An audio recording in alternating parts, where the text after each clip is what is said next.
The spiral of silence is a media theory that, put simply, suggests that when there is dominant opinion, other opinions are silenced. In the next 2 minutes, my aim is to provide a simple understanding of the theory, and to do this I'll need help from my friends the Steves. Hi Steves!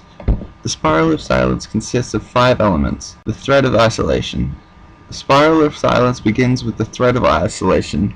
In order to maintain structure in a society, a collective cohesion of its members must be constantly ensured by a sufficient level of agreement on values and goals. Thus, in order to guarantee agreement and maintain social order, society threatens isolation for those individuals who violate the consensus. Fear of isolation. The fear of isolation is the centrifugal force that accelerates the spiral of silence.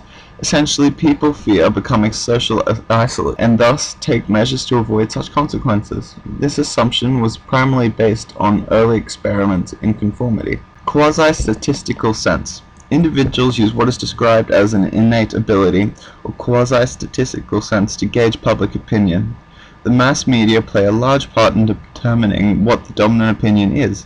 Since our direct observation is limited to a small percentage of the population, the mass media have an enormous impact on how opinion is portrayed and can dramatically impact individuals' perception about where public opinion lies, whether or not the portrayal is factual.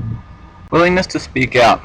Individuals tend to publicly express their opinions and attitudes when they perceive their view to be dominant or on the rise. Conversely, when individuals perceive that their opinion is less popular or losing popularity, they are less likely to voice it in public. Spiral of silence. The interaction of these 4 factors leads to the process of formation, change, and reinforcement of the public opinion.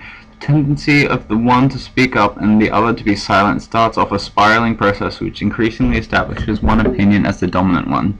Over time, these changing perceptions establish one opinion as predominantary, and they change from liquid state to a solid norm. There you have it. The Steves demonstrated a simple scenario enacting the spiral of silence. The popular opinion, the lack of blue shirts, has caused the isolation of the Steve wearing a red shirt. After assessing the public opinion, red-shirted Steve changed his shirt to suit the public opinion, proving his lack of willingness to speak out, silencing his opinion on the excellence of red shirts.